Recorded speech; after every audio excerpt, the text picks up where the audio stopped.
Fala advogado, fala advogada, começa agora o podcast Ponto ADV. E o ponto aqui é o seu crescimento profissional, é falar sobre mentalidade, sobre a nossa profissão, sobre o que é ser advogado, o que é ser advogada. E hoje eu tenho a alegria de ter aqui comigo Giovana Scherner, a professora Giovana para todos os corações jurídicos que estão se formando. É um bate-papo que eu queria muito ter, né? Já agradeço os nossos patrocinadores, os nossos apoiadores, né? Tem o Centro-Oeste Energia Solar e também o Instituto Mário Card Filho, que apoiam o nosso projeto. Giovana, obrigado. Obrigado por estar aqui, né? É uma alegria poder ter esse bate-papo, porque a gente conversa muito, né? A gente conversou um pouco antes de vir ao ar, né? E eu tenho certeza que para quem quer ser advogado, tem que falar com advogado. Tem que falar com advogado. Mas também tem que falar com aquele professor, com aquela professora que é advogado. Você é mais professor ou você é mais advogado? André, essa pergunta eu vou responder sim no decorrer dessa entrevista. Primeiro eu queria agradecer a você, é uma honra estar aqui, grande colega, grande amigo, que a vida proporcionou nessa grande amizade. E eu posso dizer para você que meu coração está dividido entre a academia e a advocacia, né? Mas é claro que a docência ela tem um sabor diferente, ela tem uma maneira de se comportar diante da sociedade, né? De uma forma muito mais singela e com objetivos diferentes também. Então, eu posso dizer que eu sou professora e advogada. Eu lembro que o Valdir Caldas, você conheceu ele? Sim, muito. Né? Faleceu não faz muito tempo, não. Né? Infelizmente faleceu. E uma vez eu fui conversar com ele, eu fiz um media training, ia ser candidato a um cargo público, né? Um cargo eletivo, né? E aí ele falava assim, eu sou professor e advogado, nessa ordem, né? Exatamente. Ele tinha essa coisa, né? Eu achei interessante, né, o jeito que ele falava, né? Mas para você, o que é advocacia, Giovana? Então, André, a advocacia chegou na minha vida, né, de uma maneira, posso dizer, inusitada, né, mas uma surpresa mesmo, né? Se é que eu posso contar neste momento, né? A minha primeira formação é fisioterapia, né? Eu cresci querendo ser médica, então a área de saúde é que tocava meu coração realmente. E eu lembro que, à época, né, a gente não tinha essa questão de Enem, nada, eram os vestibulares mesmo das universidades que traziam os seus cursos. E eu lembro que eu me submetia a todos os vestibulares, todos os cursos da área de saúde, né, porque eu queria medicina. E eu passei em vários, menos a medicina. E dentre os que eu passei, né, eu optei pela fisioterapia no primeiro momento, mas já pensando na medicina, porque é uma grade curricular muito similar, né? Você lida muito com aquele paciente. E eu me formei em fisioterapia, né? Eu comecei aqui quando a Unic chegou em Cuiabá, eu fui da segunda turma, mas eu me formei em Brasília, né, na Farplac, lá em Brasília. E desde 95, né, eu trabalhava em hospital, eu tive minha clínica, então eu tenho 25 anos de formada, né, na fisioterapia, ainda sou fisioterapeuta, mas, né, a vida nos conduziu a uma outra situação, né, em que eu optei por cursar direito, né, e se eu posso contar aqui, já que é um bate-papo com advogados, né, e a gente precisa trazer as realidades da advocacia, né, os porquês da advocacia, e esse porquê de eu estar advogada hoje é porque o meu pai e meu irmão foram assassinados, né, aqui em Cuiabá em 27 de dezembro de 91, inclusive estamos no mês, né, da morte deles, num crime chamado crime da Casa da Suspensão. Meu pai era professor da Universidade Federal de Mato Grosso, na verdade os meus pais são fundadores, né? Eu cresci numa sala de aula, né? E a gente construiu todo esse mundo aí do acadêmico.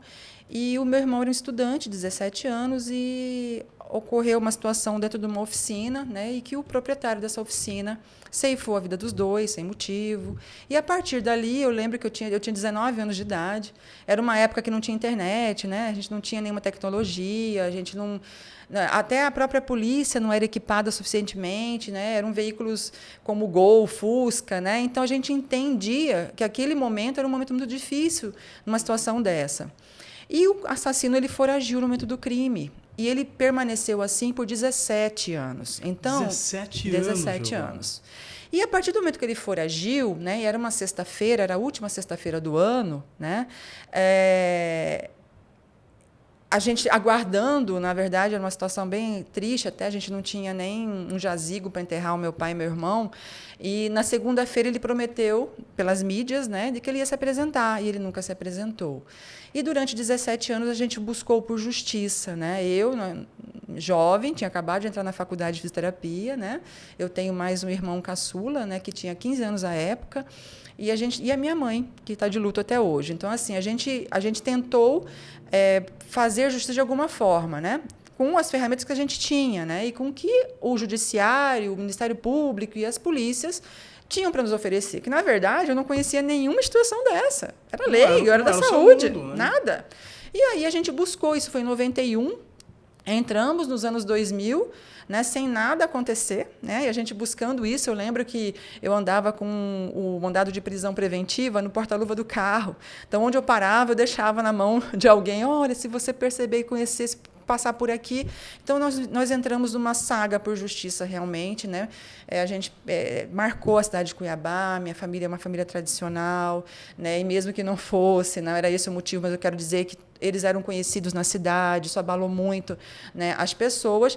E aí, em 2002, nós conseguimos aquele programa Linha Direta da Rede Globo, né, o antigo programa, para que eles veiculassem esse crime, né, de alguma forma, né, e na tentativa da captura do assassino. Eu só estou contando isso para chegar até o direito, né?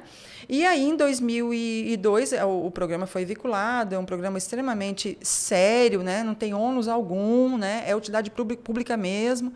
E, infelizmente, ele não foi capturado ainda. E, em 2001, eu resolvi, então, cursar Direito. Falei, bem, já que eu não consegui, né, com essa luta, já quantos anos já se passavam, né? E aquela dor, aquela angústia, aquela raiva, aquele ódio, aquele inconformismo com a vida, que realmente isso acontece já, e nada, nenhuma resposta da captura, né? O processo caminhava, mas e cadê ele, né? Então não teria muito sentido. Falei, não, peraí, eu sou a mais velha, né? Eu estou aqui, eu tomei a casa, né, como minha, eu tenho que tomar conta dos que ficaram, então eu vou fazer por onde? Nesse momento, eu me matriculei no curso de Direito, e no curso de Direito eu fui escrivã de Polícia Civil ad hoc, né, porque eu estagiava como estudante de Direito, mas eu fui nomeada pelo delegado de uma forma, né, ad hoc apenas, mas para poder entender o que estava acontecendo. E eu queria realmente fazer isso, eu queria entender das leis, eu queria saber como é que funcionava a investigação, porque o problema estava ali, né, como encontrar. Fui jurada de tribunal de júri, foi quando eu conheci o Dr. Valdir Caldas, um excelente defensor público, inclusive foi meu professor também na faculdade. Mas o meu objetivo era apenas, eu não pensava ainda na advocacia, meu objetivo era capturar o assassino, era esse o meu mote, eu vivia para isso, eu e minha família. Né? Então, e aí as coisas iam acontecendo, me formei, né? Me tornei advogada, comecei a trabalhar como advogada e ainda fiz terapeuta até então, mas estava faltando alguma coisa, né? Que era a captura do assassino. Aí eu fui embora de Cuiabá, fui para Brasília, fui assessora parlamentar no Congresso Nacional, trabalhei em algumas autarquias lá, sempre na área jurídica, mas tinha aquele vazio, né?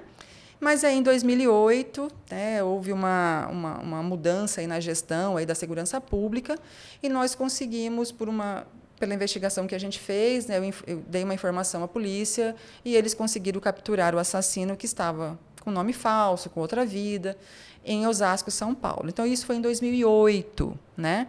Em 2008, ele veio, foi recambiado, né? Ele veio para poder cumprir a pena dele aqui, foi preso, né? Claro, só que o julgamento não aconteceu, então ainda faltava esse pedacinho. Né? E eu queria ser advogada de acusação, nesse julgamento, mas o Ministério Público achou por bem que não. Quando foi em 2013, o julgamento aconteceu e ele foi condenado. Então, ali eu finalizei uma saga, um motivo de viver. Eu posso dizer isso? Sim. Eu vivi em função dele, vivi em função disso, né? De entregar para a sociedade, de entregar para a família, de entregar para a justiça, inclusive, essa situação pronta. E, nesse meio tempo, aí a advocacia surge, né? E também já a academia. Se eu já posso dizer isso, eu já dava aula lá no Distrito Federal e também aqui em Cuiabá, eu já já estava me inteirando do acadêmico. Isso me tomou muito tempo no sentido benéfico, né? Porque eu gostava de fazer aquilo. Mas a advocacia também foi sendo a minha... A fisioterapia continuava, mas a advocacia foi tomando muito mais tempo meu em relação à fisioterapia. E aí eu me identifiquei como advogada. Né? Falei, bem, agora que terminou aquela saga... Para pensar. Exatamente. Né? Porque exatamente. imagino o desafio que não é manter a resiliência. Giovana, não é assim, eu estou procurando os bens de um devedor. Né? Não é um Renajude, um Bacenjude. Não. Você está procurando o assassino do seu pai e do seu irmão. Sim, né? Exatamente. Então, assim, manter a resiliência depois de tantos nãos, né? Eu acho que foi um grande desafio. Um grande desafio, um enorme desafio. Você pensou em desistir do direito? Falar assim, a justiça não existe? Essa frase, gente, doutor André, ela é um clichê mesmo. Né? Quem sente a dor da perda por um assassinato, por um homicídio, é o clichê. Não tem justiça, ninguém faz nada por nós, é o sentimento de dor, né? Luto e não consigo nada, então eu não vou chegar a lugar nenhum, eu não confio na justiça, eu não confio na polícia. Tudo isso a gente falava no momento de dor, porque a gente construiu todo um dossiê de informação para auxiliar o judiciário, auxiliar a polícia, e é exatamente isso que acontecia. Havia uma parceria, vítima, família de vítima e instituições, inclusive é o mote da minha dissertação de mestrado em Direito na UFMT, exatamente esse papel da vítima, né? E aí a gente entregou esse resultado, né, de uma forma... É como se saísse aquele peso dos ombros, né, e fosse resgatada aquela paz de outrora. Então, dever cumprido, consegui, entreguei, né? Claro que a gente contou com muito apoio de mídia e tudo mais, mas sempre fazendo pelo bem, pela justiça, jamais por vingança. Não, nunca. Isso não faz parte do âmago, da essência da minha família mesmo, né? Mas em um momento eu achei que isso não ia resolver, porque ele ia prescrever em 3 anos. Ele foi capturado com 17 anos. Faltava pouquinho para a prescrição do crime. Aí eu acho que a dor aumentaria com certeza por conta da impunidade, né? E a gente não permitiu isso, graças a Deus, né?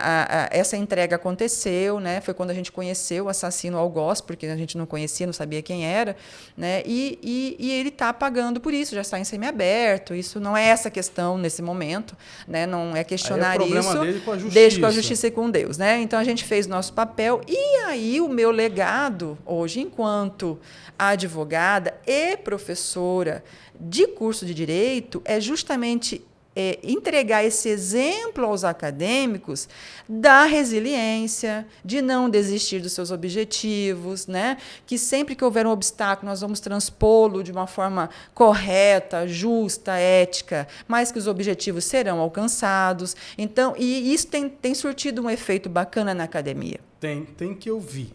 Gente, eu sou testemunha disso aí, porque assim, ó, eu fui visitar a Giovana, a gente se conheceu quando eu fui começar a minha vida docente, praticamente, né? Numa universidade, aí depois a Giovana saiu, foi para outra universidade, foi para a Unic, né? E aí eu fui visitar a Giovana na Unic. E aí, gente, é uma coisa muito interessante. Isso aí é só para quem realmente tem um talento descomunal. Não sei se você lembra, chegou um cidadão lá meio perdido, né? Isso. Quando a pessoa chega, porque o campus é grande, né? Então eu me sinto perdido, não estudei lá, né? E meio que estava com a cara de perdido, a gente estava conversando e a Giovana falou assim: André, pera só um pouquinho. Opa, tudo bem? Posso te ajudar? Aí o rapaz, eu cheguei do interior, eu preciso ir em tal lugar. Não, peraí, André, você espera só um pouquinho, eu vou te levar lá. Ela foi lá levar a pessoa. E assim, e levou a pessoa e voltou. Aí eu vi assim, o tanto que a Giovana tem essa questão do cuidado, né? Do cuidar, né? E eu vejo que até os alunos ainda sentem falta, os que já não estão mais sendo seu aluno e tal, né? E eu percebo isso muito forte, né? Exatamente. Você vê o aluno como aquele que você tem que cuidar. Sim, na verdade, assim, existem professores e educadores, né? E eu aprendi, como eu falei, no útero da minha mãe, né? Que a educação é a base. e não apenas ministrar uma aula. E é algo natural, né? É meu. Né? Eu sou assim. Né? É claro que a gente sabe que os extremos, né? Os exageros, claro que não. Mas se você entrega a confiança para este aluno, se você mostra para ele que ele pode contar com você em qualquer situação, você mantém o acadêmico na academia. Porque o problema que eu tenho enxergado, né, enquanto advogada, quando a gente enxerga para esse aluno que vai sair bacharel em Direito, que será um possível advogado também, e esse ciclo vai continuar, é justamente essa certeza de que ele vai ter sucesso lá fora, porque ele tem pessoas que vão apoiar. Então, quando eu tenho sim, lá na Unic eu sou coordenadora de eventos jurídicos, palestras, eu sou coordenadora, inclusive, comercial da pós-graduação da Unic Beira-Rio. A gente tem um contato com o acadêmico diuturnamente, né? O tempo todo. A porta né? Está sempre aberta. Eles sentam, tomam um café comigo, eles vão chorar ali as suas mágoas, as suas dores, as suas dúvidas, né? Colocá-los no caminho. Nós precisamos perceber, André, que nós passamos por uma pandemia que destruiu o nosso emocional, destruiu o nosso fisiológico, isso de qualquer pessoa. E esses meninos que eu falo, esses meninos que estão tentando buscar um lugar ao sol, se ele não tiver um norte, alguém que coloque eles no caminho, eles não vão conseguir sozinhos. E ninguém é sozinho nessa vida. Eu não fiz tudo o que eu fiz sozinha, eu precisei de pessoas. A gente não trabalha sozinho. Nós, advogados, precisamos uns dos outros. Nós precisamos nos interagir com mais clemência mesmo, sabe? Com animosidade, com paixão, com amizade. Então, tudo isso contribui do ponto de vista acadêmico, de manter, de fidelizar esse aluno na instituição, seja ela qual for. Mais do que isso, ele não desistir daquela formação que vai trazer para ele um futuro melhor lá na frente. Eu conversei com um rapaz esses dias, estava fazendo uma entrevista de estágio, né? Não para a área jurídica, para uma outra área, né? E aí o rapaz estava dizendo assim, eu tinha um sonho, mas agora eu vi que é meio difícil, eu estou pensando em outra coisa. Eu falei, cara, parou.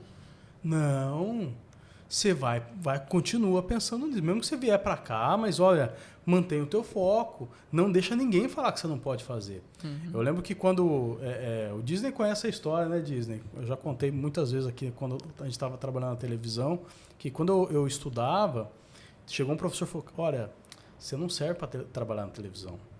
Vai para a parte dos bastidores, é melhor, né? Não dá. Aceita a realidade. Não, eu não aceitei. E o dia que eu fiz a minha primeira matéria de rede, que foi aqui em Cuiabá, eu mandei para ele, falei, cara, obrigado, porque todo dia eu falo assim, eu não aceito. Exatamente. Né? Mas, e aí você Sim. fala do cuidado. Esse Sim. cuidado, Sim. né? A gente leva para o cliente, na advocacia. Perfeito. Né? Isso faz a diferença na advocacia? Totalmente. Inclusive, muitas pessoas me perguntam o que tem a ver fisioterapia com direito. Eu costumo dizer o seguinte, as duas profissões, nas duas profissões eu preciso entregar o remédio, né? Eu tenho que dar uma solução, porque eles vêm com a dor para mim. Então, por conta dessa forma de tratamento, na advocacia, a primeira coisa que eu faço no meu escritório é primeiro conversar com esse cliente. Conversar, tomar um café, tomar uma água e respirar. Depois a gente vai entrar no problema. Então, porque todos chegam, né? A gente sabe, né, que eles vêm desesperados muitas vezes, né? E eu também tenho uma especialização em criminologia, então a parte criminal também a gente recebe ali algumas situações desesperadoras, né? Então, qual é o primeiro momento? Calma, primeiro relaxa e esse colo, né? Então, quando a gente, todos vocês dizem e as pessoas falam, Giovana é cuidadosa, o cuidado é nesse sentido. Né, do matriarcal mesmo, sabe? De dar o colo primeiro, ouvir, entender e aí sim indicar algumas soluções e alguns caminhos. Então, na advocacia, eu trabalho da mesma forma. Né? Então, eu tenho ali um momento, um espaço, né? Vamos conversar primeiro, né? Toma uma água, respira. Agora sim, vamos adentrar ao seu problema e vamos indicar o caminho melhor que vai ser seguido e a gente vai praticar o que a gente sabe fazer, né? Que o direito nos proporcionou e o que a gente aprendeu. E se não, nós vamos aprender junto com o cliente, porque é exatamente isso. Quando a gente pensa em desistir, não vou mais advogar. porque é difícil, não dá Tá dinheiro, saturado. tem muito advogado, cada esquina tem um e tudo mais. Não, ao contrário, porque você é inédito, você é exclusivo, não existe ninguém igual a você, né? A profissão pode ser a mesma, mas ela é diferente na sua mão. Essa singularidade, né? Totalmente, exatamente. Então, cada um tem o seu perfil de lidar, a forma de conduzir, né? Claro que nós temos os manuais que vão nos dizer como fazer, mas esse como fazer do direito material, mas a maneira com que você faz isso movimentar é sua, é única. Então, é nesse sentido que a gente não pode deixar ninguém falar perto de nós que não vou conseguir, eu não dou conta, né? Eu quero desistir no meio do caminho, vou fazer outra coisa, vou mudar de curso.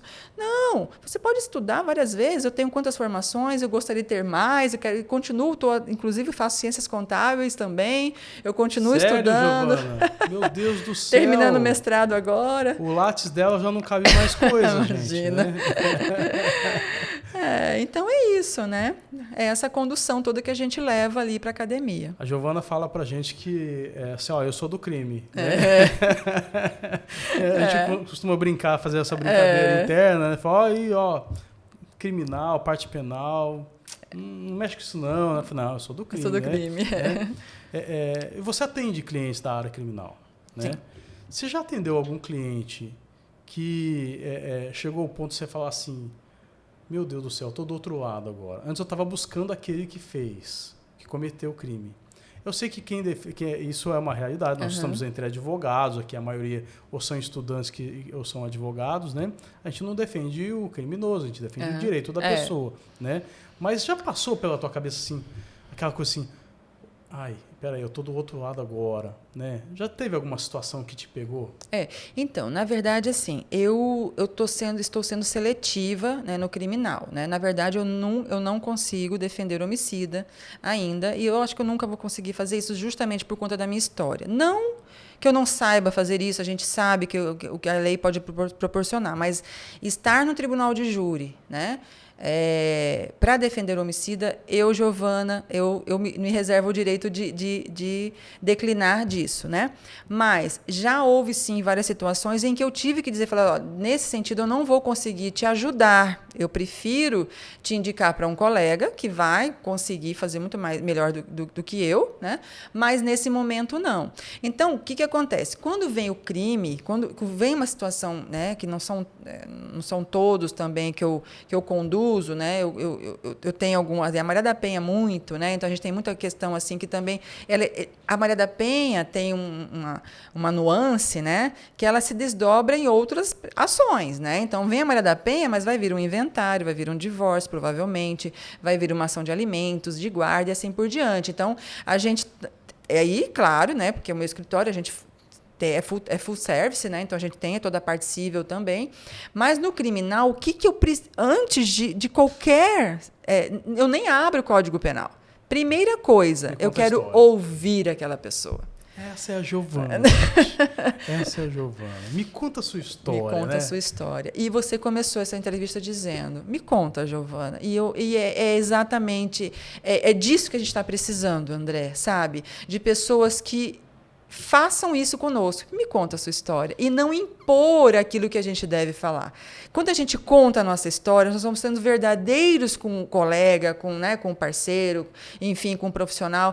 E você contando, a forma com que você vai me ouvir vai me ajudar. Porque você pode, de repente, dar até uma opinião, um conselho diferente daquilo que eu sempre ouvi durante toda a minha vida. E isso se chama parceria, empatia. E eu sinto um pouquinho de falta aí na nossa profissão. Era isso que eu ia te perguntar. Porque assim, ó, o que a gente tem visto hoje? Uma ecologia da atenção totalmente fragmentada. Né? Então, assim, ninguém consegue ficar prestando atenção em nada por mais de 15 segundos. Exato. Eu tenho que pegar o nosso podcast aqui depois e fatiar em pedacinhos, porque é difícil para alguém conseguir parar para ver, porque a gente acostumou a ver as coisas rápido ocorrendo. O jovem advogado, ou o advogado não tão jovem quanto eu, o jovem advogado não tão jovem quanto eu, a gente tem mais dificuldade de ouvir, imagino eu, por conta de rede social. Perfeito. Né? Será que talvez não está aí que um dos problemas da advocacia? Sim, né? Na verdade, nós estamos em evolução, né? E essa evolução ela não vai parar tão cedo, né? Então, e a gente precisa dela, né? Não tem como a gente abrir mão de um WhatsApp, né? De um smartphone. Nós estamos fazendo audiência virtual, né? Então, assim, temos que conviver com nesse novo formato. Então, o jovem advogado ele já veio para esse mundo. Né? Quem não é desse mundo e está entrando nele está reaprendendo, mas esse que está chegando agora já é nativo. Mas eu digo o seguinte: não é esse o problema. Na minha visão, meu pai falava uma coisa, meu pai era administrador, ele dizia o seguinte: vai ter um dia que um administrador vai ter apenas um computador na mesa. Isso lá nos idos de 1980. Ele dizia isso, é a visão que ele tinha. Porém, ninguém substitui a máquina. Então, eu quero dizer o seguinte com isso, né? Tem que ter o professor, tem que ter o ensinador, o doutrinador, aquela pessoa vai dizer, olha, você tem o smartphone na mão, mas tem assim que funciona. Então, quando a gente fala em professor, em academia, em acadêmico, em universidade, em sala de aula, né, por mais que nós tenhamos todas as tecnologias do mundo, alguém está ali para dizer como é que funciona, como é que abre o portal, né? Como é que eu ligo o telefone, né? Onde é que eu vejo isso? Tive um mini infarto agora. Como que abre o portal? Então, o próprio PJE, nossos sistemas, né? Alguém tem que ensinar. Então, o problema, não digo problema, né? Eu acho que a atenção que você disse, que realmente a atenção tem que ser para essas pessoas disponíveis e dispostas a ensinar, a dizer o que é, como é. Então, e esse perfil desse profissional, eu vejo que está escasso pela correria da vida, por outros objetivos, né? Mas quando a gente aprimora... Eu tenho um sonho, que é um dia abrir minha própria faculdade, né? É um sonho. Então, de sonho, meu pai dizia, de sonho também se vive. Então, eu estou sendo alimentada por esse sonho. Talvez nunca aconteça, né? Claro, imagina, abrir uma universidade. Mas por quê? Porque esse mundo me satisfaz. Então, ser professora e advogada, ser professora e fisioterapeuta, ser professora e contadora, infinitas profissões, mas eu sou professora. Então, ser professora é educar, é dar essa base, essa diretriz. Então, a advocacia jovem hoje, ela não pode deixar de ouvir e não pode deixar de falar. E ter para quem falar. Então, essas pessoas, esses ouvidores, a gente vai lá para a história do ombudsman, né? Que é aquele homem que ouvia, ouvidor do rei, que chegava correndo contando as histórias. Essa pessoa que ouve, esse personagem, ele precisa retornar nas instituições de ensino, seja em qual esfera for. É muito interessante porque, assim, a gente...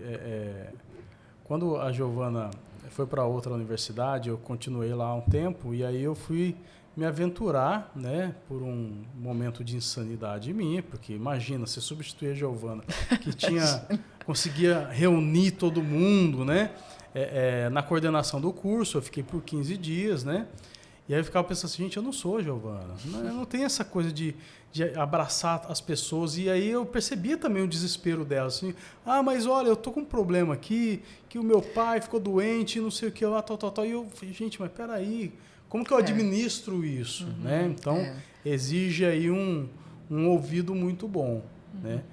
O que eu queria saber de você é assim, se a Giovana fosse começar agora, eu costumo fazer essa pergunta, né, sempre aqui, porque é uma coisa que sempre me intriga. Se você fosse começar na advocacia agora, mas já tivesse resolvido a questão da sua saga, o que você faria diferente? Olha, sinceramente, André, eu acho que eu não faria nada diferente. De verdade. Por quê? Como eu comecei a advocacia por conta de uma tragédia, né? Eu apenas aprimoraria os meus conhecimentos, minha forma de agir com as pessoas, né? Ampliaria os meus serviços. Eu queria chegar às comunidades de alguma forma, né? Desse ensino, desse cuidado, né? Na advocacia, sim, mas nessa orientação jurídica, né? Nesses mutirões, né? Isso eu faria. Então, começando hoje, eu traria eu faria mentorias, eu ensinaria esse jovem advogado de como atender o seu cliente, de como começar tudo, né? Como fazer uma agenda, né? Como é que agenda que eu compro na papelaria, né? Para eu poder marcar minhas audiências. Então, isso sim, né? Eu não tinha esse know-how, né? Hoje, com esse know-how, eu começando hoje a advocacia, eu já fechei um ciclo da minha vida, né? Que eu acabei de contar para vocês aqui. Então, essa questão do sonho da faculdade, nesse sentido, né? De instituir a educação na advocacia. É um casamento perfeito, ao meu ver, né? Então, ensinando esse jovem advogado a não ter medo das pessoas, a não ter medo de falar com o juiz, de não ter medo de bater na porta do Ministério Público, porque eu não tive esse medo sem estar formada.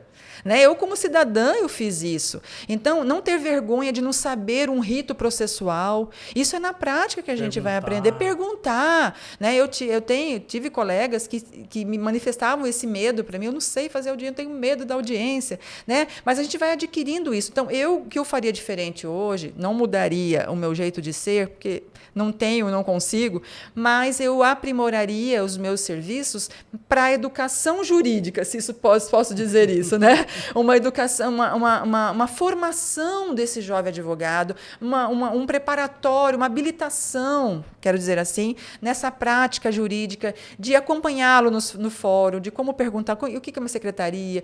A gente faz isso, a gente tem um projeto lá na Unic, né, que eu implementei lá com o professor Bruno, né, que é o bate-papo jurídico. O bate-papo jurídico é para os primeiros semestres. Então, quando eles chegam, né, não sabe o que é um vade-mecum, né? Como é que funciona tudo, o que é o quê. Então, a gente faz todo esse bate-papo, a gente mostra para eles como é que funciona, a gente acompanha, a gente tem lá uma prática de visitas técnicas nos órgãos, delegacia de polícia, tribunal de justiça, fórum, etc. Então, eles vão conhecendo, eles vão conversar com o promotor. Então, isso já traz, né? Nossa, então eu sou alguém, eu não sou apenas um calouro. Então, a gente tem esse projeto, né? Claro que é dentro de uma instituição de ensino.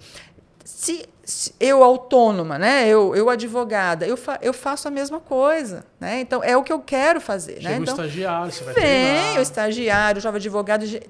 Peguei minha certidão toda terça-feira, primeira terça-feira do mês, a OAB vai entregar a certidão de OAB. Pegou a certidão, sentou comigo, é ali, é aquele início, né? Aquele menino, quero dizer, né? Aquele jovem advogado que... E agora, eu vou para onde? A gente costuma falar, inclusive os meninos falam isso, que o primeiro cliente seu é parente. É o parente que quer que você veja lá na Energisa ou o que aconteceu lá. Né? E aí você começa ali, mas como é meu parente, é mais tranquilo. Protocolar, isso, né? Exatamente. Eu conversei esses dias com uma pessoa e uma pessoa já madura, né, que veio para a advocacia. Eu acho até que ele já era advogado, não exerceu e voltou agora. E quando ele chegou, né, aquela história, ele saiu, estava de um jeito. Quando ele chegou, o mundo estava todo digitalizado. Eu falei, rapaz, eu tenho pânico do PJE, né? Eu falei assim, mas por quê? Sei lá, eu tenho medo de fazer errado e é isso prejudicar o cliente, eu não consegui, né, depois desfazer, né? E aí, assim, na hora, depois eu parei para pensar, falei, gente, não conheço a pessoa, né? Imagina, pode ter sido petulante. Peguei um cartão de visita e falei assim, maninho, me manda um WhatsApp. O próximo processo que eu for protocolar, eu te compartilho a tela e aí a gente faz junto. É isso. Porque alguém fez isso comigo. Exatamente. Primeira vez que eu protocolei, Joana, nossa, eu achei que eu ia desmaiar. Dava medo, porque não dá para voltar, né? Aí você protocola, o coração tá na garganta, né? Aí depois vai acalmando, depois é normal. Depois se errar, paciência, vai lá e tenta, né? Se ainda não deu problema, você vai lá e emenda, né? Se for uma inicial. Né? Então, esse sentimento de novato, você convive muito com esse sentimento à sua volta, Sim. né? O sentimento do novato, o medo do caminho, né? E eu acho que, juntando isso com a Giovana, fisioterapeuta, mãezona, que está ali, né? Que abraça as pessoas, faz um diferencial. Eu vou pedir para o Disney, daqui a pouco, para me trazer uma coisa aqui que eu quero te entregar, né? Eu recebi aí um presente, né, dos meus alunos, meus ex-alunos, né? E quando eu cheguei, traz esse aqui para mim, por favor. Eu recebi essa lembrança, uma lembrança, e pessoa falou assim, olha, você pode entregar para a professora Giovana? Eu falei assim, eu vou adorar isso, porque quando eu abri o meu, eu falei assim, eu fiquei doido para postar, né? Falei, não, eu não vou postar nada, eu vou falar mais ou menos aberto para que eu pudesse entregar o seu aqui na nossa gravação. Que eu sabia que a gente ia se encontrar. Esse aqui é o presente dos seus ex-alunos. Né? Então, queria que você abrisse, né, e desse uma olhada aí para ver o que tem dentro. Tomara que não seja algo que vai pular, né? Eu não sei se o seu é igual ao meu. Né? André, que emoção. Ver se eu consigo abrir aqui. Que emoção. Quero mandar aqui um beijo para esses meus alunos. Pessoal do terceiro semestre, lá da Unicef. A Carla, né? A Carla e o pessoal. Que coisa mais linda. Olha só, tem uma caneca. E olha Giovana Scherner, professora, coordenadora, curso de Direito. Agora vê o que tá Turma aí. Direito, segundo semestre. Vou pegar meu óculos, com licença.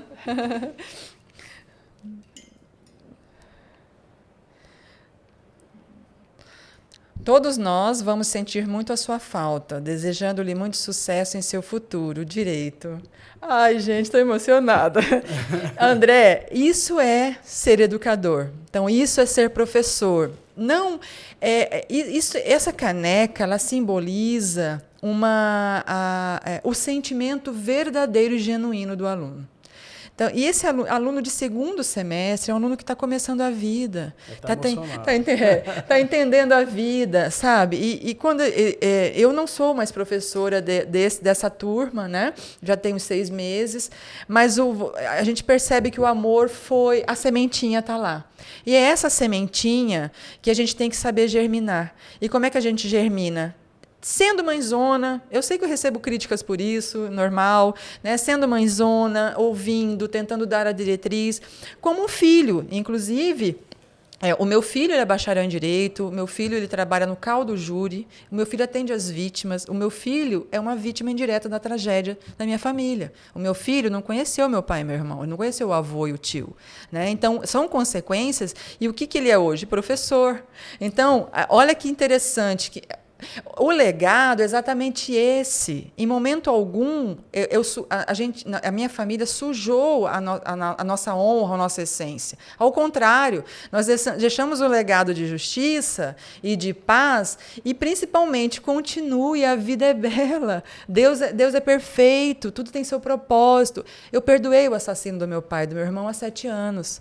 Hoje eu consigo viver em paz. Né? Hoje eu consigo falar desse assunto numa forma de motivação. Inclusive, eu tenho uma palestra motivacional nesse sentido para dizer para esse aluno, não desista porque não conseguiu pagar o boleto ou porque o carro quebrou para ir para a faculdade. Jamais. Continue, persevere, porque sempre vai haver um educador ali para te dar esse apoio. Muito obrigada, amo vocês.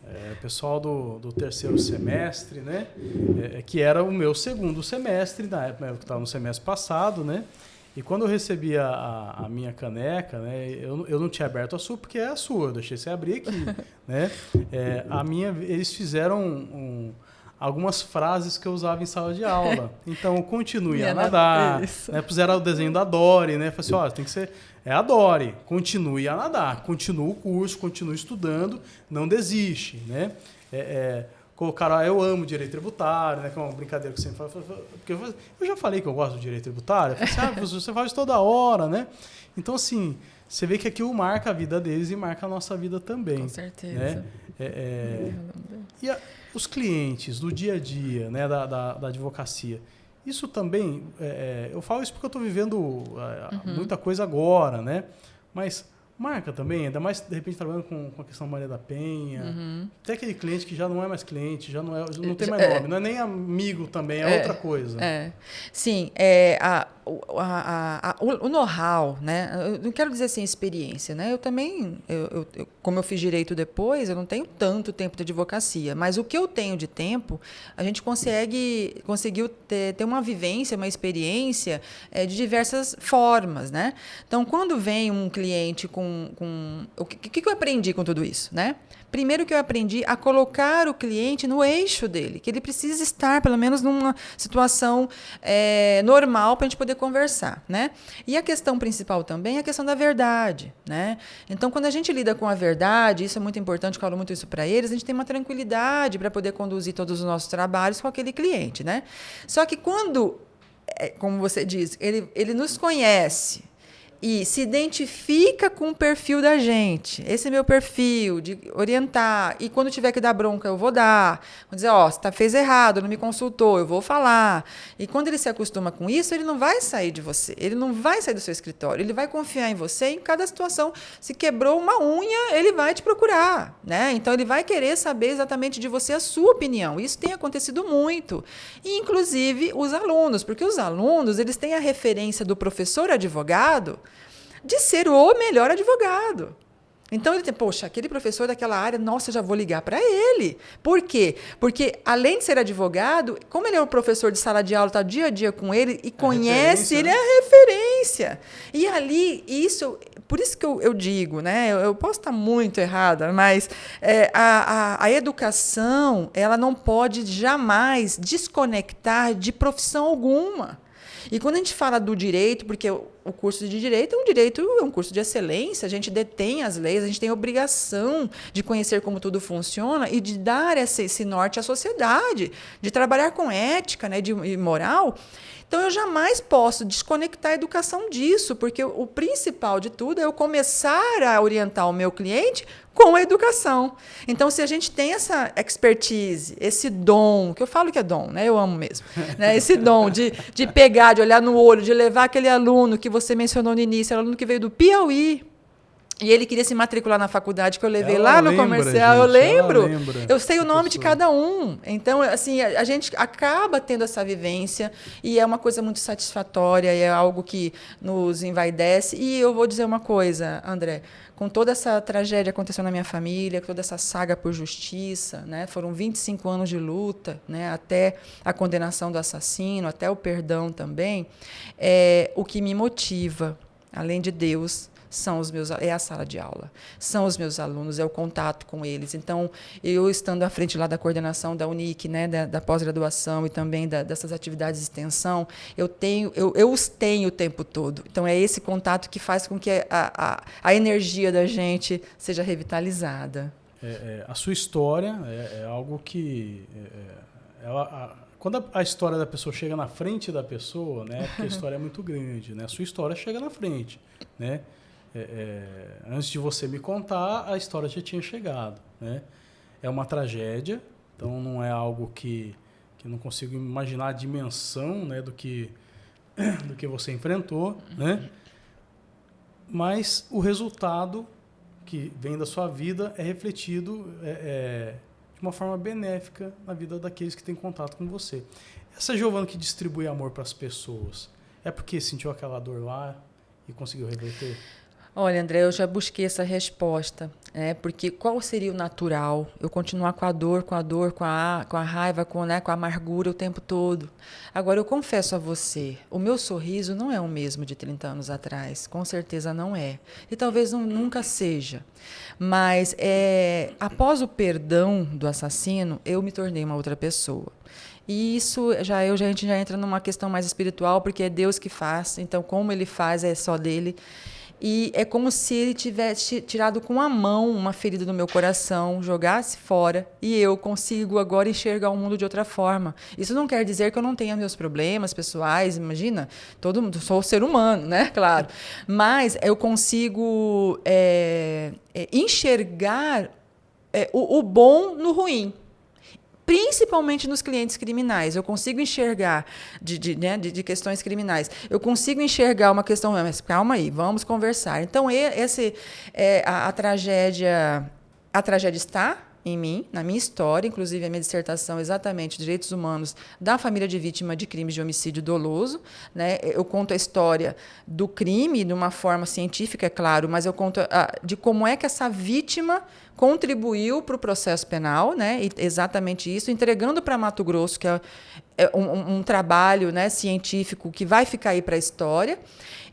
mostrando esse sentimento aqui, que é um sentimento de agregar, de amizade. Todo mundo da minha família continuou o seu legado no trabalho, fazendo as coisas corretas, na família, ninguém desvirtuou de forma alguma, mas a lágrima vem. Dezembro foi o mês que eles morreram, então o Natal para a gente é muito difícil, é um mês que eu fico doida para acabar logo, eu confesso isso, né, para já passar e começar o ano que vem, mas a gente sabe que tudo tem um propósito e cada dia é um dia que tem que ser vivido uma vez. E isso é uma coisa, eu vivo um dia de cada vez, eu não projeto nada muito longo, né? Justamente por isso, porque eles morreram em 5 minutos. Então, eu entendo que eu não posso ficar, né, conjecturando demais, né, porque a gente não sabe o dia de amanhã.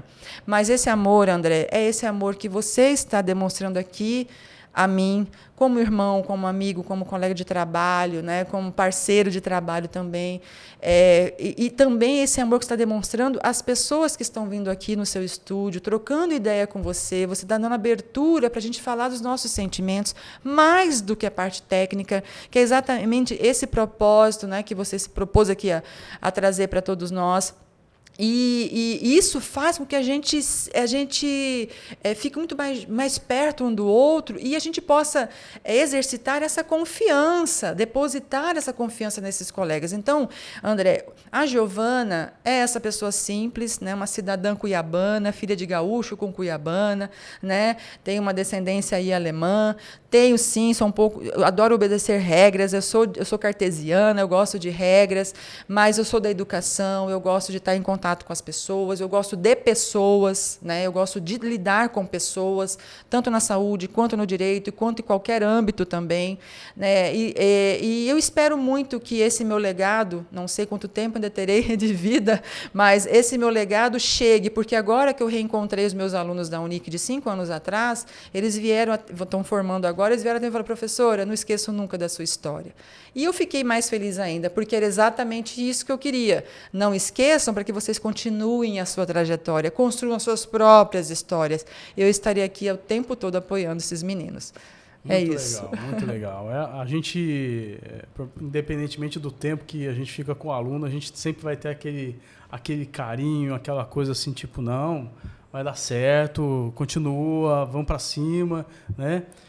Giovana, uma baita conversa, assim, legal, não queria parar, mas eu quero que você dê o seu recado, as suas considerações e já te agradeço por esse momento aqui com a gente. André, muito obrigada mesmo. Obrigada por me proporcionar este momento, né? Um momento de descontração, um momento de uma conversa bacana, né? A gente está aqui para realmente falar da vida, falar da verdade, falar do que a gente é, né?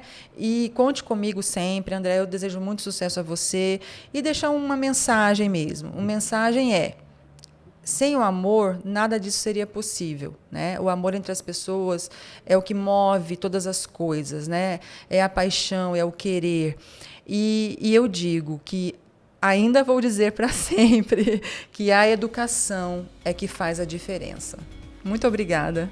Giovana Scherner, senhoras e senhores, muito obrigado pela presença, que bate-papo legal. E a gente já agradece a você que está com a gente, que está curtindo o nosso conteúdo no Instagram, que está com a gente no YouTube, que está ouvindo a gente pelo Spotify, né? Se esse conteúdo fez sentido para você, encaminhe para os outros colegas, mande para os amigos e interaja conosco. Agradecendo aqui os nossos apoiadores, temos aí Centro-Oeste Energia Solar e também o Instituto Mário Card Filho. Aqui é o podcast ADV, porque o ponto aqui é o seu crescimento, a sua vida dentro da profissão, dentro da advocacia, esse espaço maravilhoso que a gente vivencia histórias diferentes a cada dia. A gente se vê no próximo programa, eu espero você. Um abração.